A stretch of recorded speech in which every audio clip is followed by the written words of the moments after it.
ಬಿಟ್ಟರೆ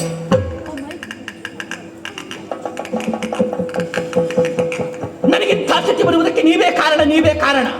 ನನ್ನ ಕಣ್ಣಿನಲ್ಲಿ ನೀರು ಬರುವ ಹಾಗೆ ಮಾಡಿದಂತಹ ನಿಮ್ಮ ಕಣ್ಣಿನಲ್ಲಿ ರಕ್ತವನ್ನು ಭರಿಸದಿದ್ದರೆ ದಿತ್ತಿಸುತ್ತೆಯಾದಂತಹ ಮಾಲಿನಿ ನಾನಲ್ಲ, ಮಾಲಿನಿ ನಾನಲ್ಲ. ನನ್ನ ಈ ವಿಚಾರವನ್ನು ಯಾರಲ್ಲೇ ಹೇಳಿಕೊಳ್ಳುವುದು? ನಾನು ಯಾರಿದ್ದಾರೆ ನನಗೆ? ಯಾರು ಯಾರು ಎನ್ನುವಾಗಿ ನಾನು ಯಾಕೆ ಚಿಂತೆಯನ್ನು ಮಾಡಬೇಕು? ನನ್ನ ಉದರದಲ್ಲಿ ಹುಟ್ಟಿರುವಂತಹ ಮಗ ಮಹಿಷನಿದ್ದಾನೆ, ಮಹಿಷ. ಅವನೇ ಸಾಕು, ಅವನೇ ಸಾಕು. ಅವನನ್ನೇ ಕರೆದು ಸಮಸ್ತ ವಿಚಾರಗಳನ್ನು ಅರಿಗಿ ನಿಮಗೊಂದು ಗತಿಯನ್ನು ಕಾಣಿಸ್ತೇನೆ, ಗತಿಯನ್ನು ಕಾಣಿಸ್ತೇನೆ.